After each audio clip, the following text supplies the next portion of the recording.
when you look at this Christian Wilkins situation, there's a lot of life lessons that can be learned in this situation. This situation carries a bunch of life lessons. Let's talk about it.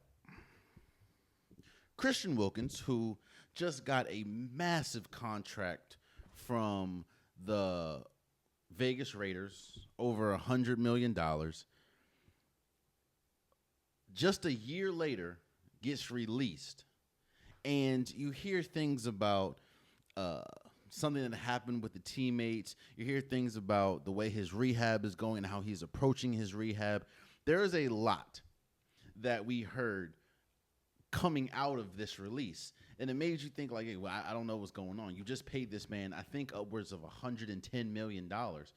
A year later, I think about 4 or 5 games later, because he didn't even play the whole first season of his contract, he gets released.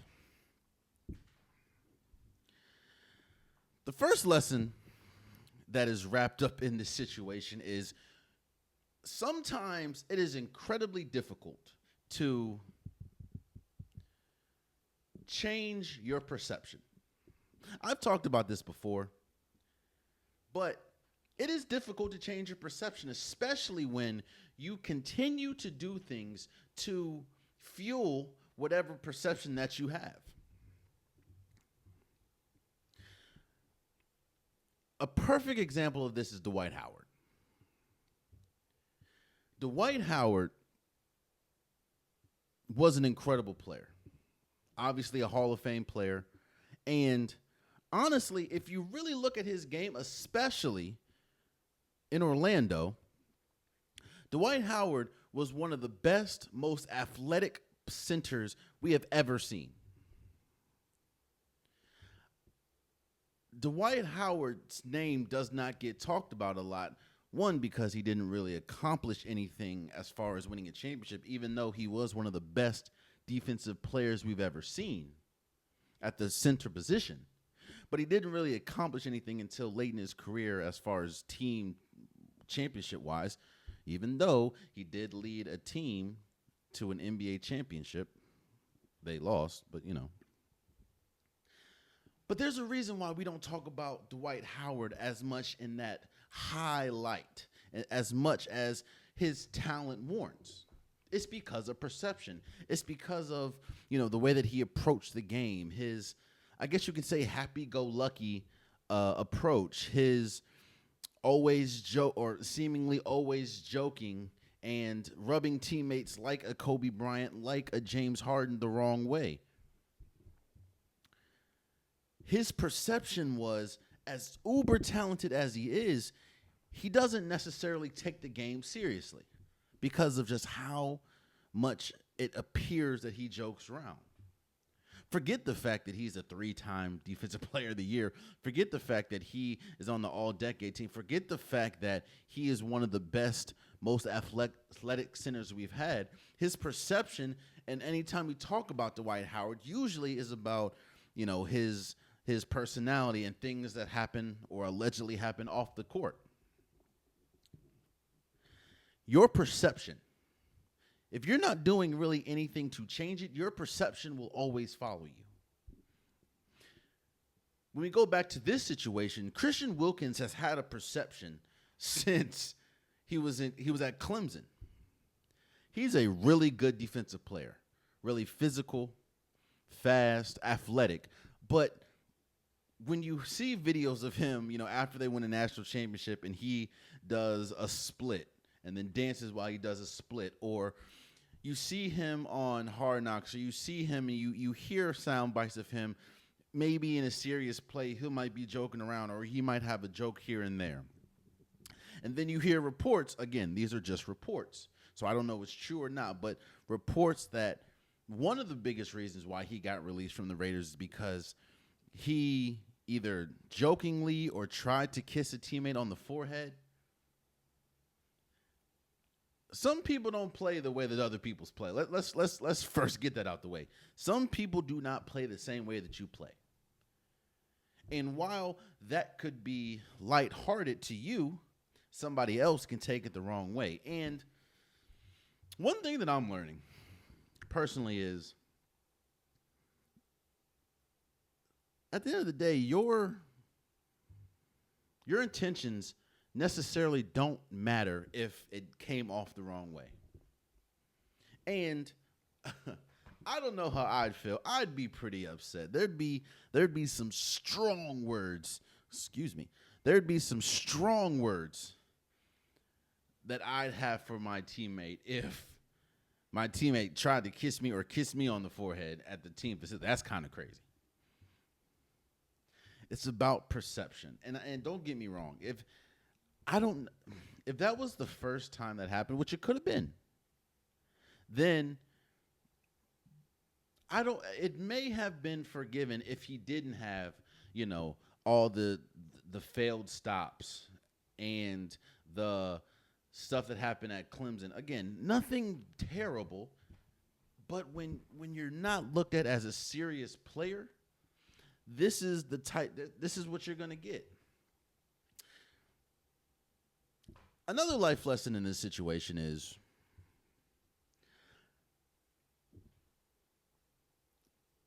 you have to understand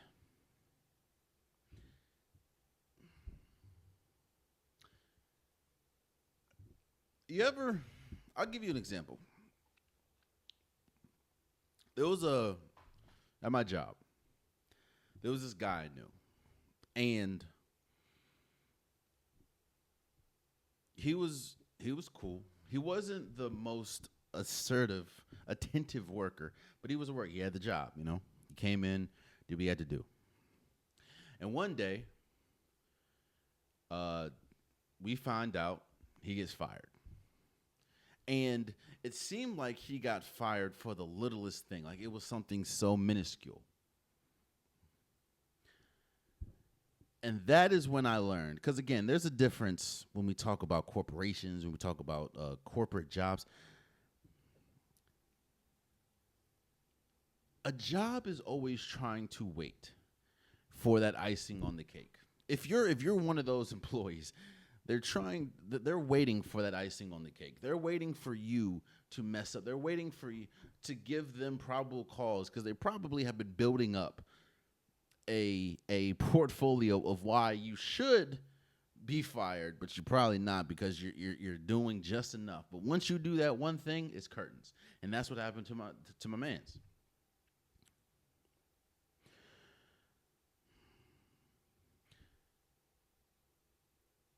It didn't work out too well for Christian Wilkins in Miami. The Raiders signed you to a contract that many people feel was a egregious overpay for a player like Christian Wilkins.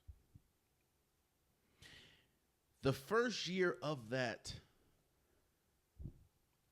contract, you don't even play half of the season. And then, all reports, you're going against essentially what the team is telling you to do when it comes to rehab, when it comes to what you should do. Reports are saying that his rehab wasn't going as fast as it wanted to, so they were thinking about doing surgery, which in his foot, he had a I think a Liz Frank injury or one of those things. They needed to do surgery. And he was like, he didn't want to do surgery, which I get. If you don't have to do surgery, I wouldn't want to do surgery. But the team, again, and it's all about all the things. It's like, hold on. If we do get surgery, there is a clear timetable of when you'll be available. If we don't get surgery, there is no timetable of when you'll be available. Plus, there's videos of you dancing in the facility with your foot still injured. It's just, all of this is just bad. This whole thing is a cluster of bad PR for Christian Wilkins.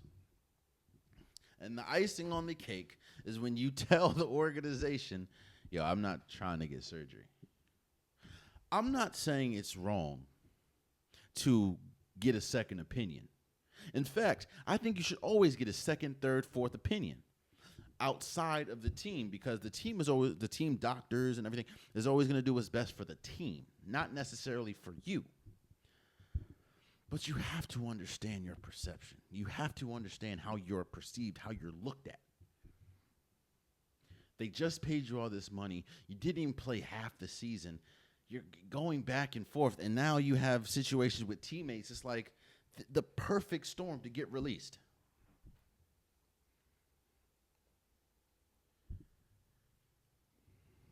I'm not saying that this is the end for Christian Wilkins, I'm sorry. But what I'm saying is this.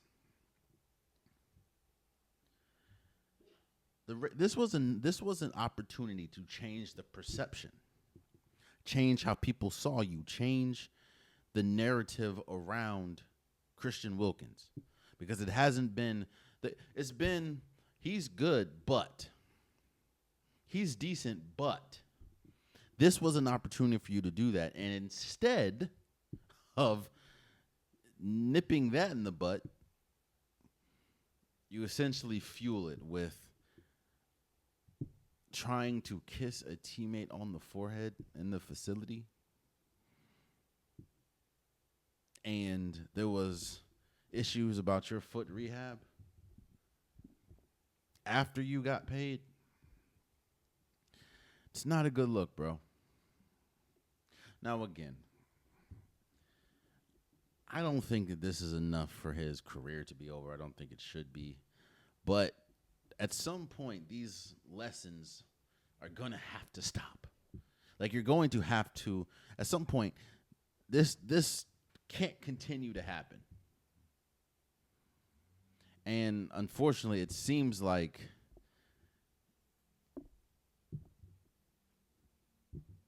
there was a lot of not behavioral issues in the sense of he was just a bad person, but there were behavioral issues in Miami, saying that it just didn't seem like he took the moment as serious as he should. And that was some things that you heard, and that's kind of why his draft stock wasn't as high as it was going into the draft, even though he was coming off a national championship for Clemson for this same type of situation. When you've had, and I'm not just saying it's a perception and it's not true, because obviously there is some truth in all of this since it keeps happening. But at some point, if it affects the way that you're viewed in the draft, if it affects the way that your contracts roll out, and the team that drafted you doesn't really want you anymore, and it now affects the team that you went to, it's like, at some point, at some point, I wish nothing but the best for him. Again, I don't think his career is over. It's just, what are we doing, But we'll see. We'll see. Yeah, just when I was building this out and hearing kissing a teammate on the forehead, it's crazy, bro. I don't know. I think what's funny is I try to put myself in some of these situations. I try to put myself in both Christian Wilkins and the teammate. Like, in what moment, right? In what moment do I look over to my teammate and say, this is a perfect situation for me to go kiss that man on his forehead? And for the life, I've played basketball. Now, obviously, basketball and football are two different things. I've played basketball on a team level since I was 5 years old. I played football 1 year. Knew it wasn't for me when we had to do full field bear crawls and it was like 95 degrees out. I knew football wasn't for me when we had to do, I don't remember that drill where, I don't remember what it's called, where you were all in a circle and then they'll call like two people's number and you just got to go hit each other. I knew it wasn't for me, I know I'm a big dude. I know I'm tall-ish. I knew football wasn't for me when we had to do them full field bear crawls and we had to do. I think it's called the Oklahoma drill when you had to like just hit each other. I knew it wasn't for me. So I played 1 year, and it was. That's another thing. Football. I don't know how it is now, and I don't know how if it's different in different states. But I'm from Maryland, and they did it by weight. So you're doing 75 pound, 85 pound, 95 pound, and I was a big kid, So I was in middle school playing in 95 pounds. It's like 95 pounds and up. And I was playing against 9th, 10th, 11th graders. For people that don't know, 9th, 10th, and 11th grade is high school. So I'm a middle schooler getting, and that's another thing, man. I know I'm on a tangent. I apologize. But I wanted to play I wanted to play tight end. I knew I was not fast enough to play wide receiver. I knew that out the gate. But I said, I can catch the ball pretty well, and I'm not trying to be in the trenches. So let me play tight end. When I'm catching the ball here, I'm Rob Gronkowski. Just boom, boom, boom. It's just, over the shoulder catches I couldn't do. I couldn't ball placement to save my life. So because of that, I am a middle schooler playing against 9th, 10th, and 11th graders, and I'm on the offensive line. That is how I knew football wasn't for me. But last thing I'll say is this for Christian Wilkins.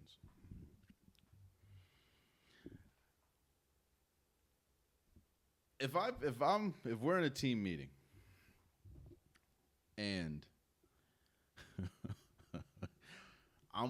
we're watching film, or we're talking, or even if we're not, even if we're joking around, practice is over, and it's just we're chilling, we're just chilling in the facility, and I see a teammate come over to me, stand in front of me, lean over, and kiss me on my forehead. I'm not an aggressive person. I feel like there will be a uber aggressive response from me in that moment, no matter who it is. That's all I'm saying. Again, I'm interested to see where Christian Wilkins goes, but yeah, that's the first that I've heard. That's crazy. That's crazy. Hope this is a life lesson. Hope he learns it. Oh, man, you stayed to the end of the video. I appreciate you. If you like what you saw, be sure to hit that subscribe button so you'll never miss any content from your boy. You can also go back and watch past episodes, past clips, and don't forget that the Unpopular Podcast, new episodes drop every Wednesday and Saturday. Appreciate you.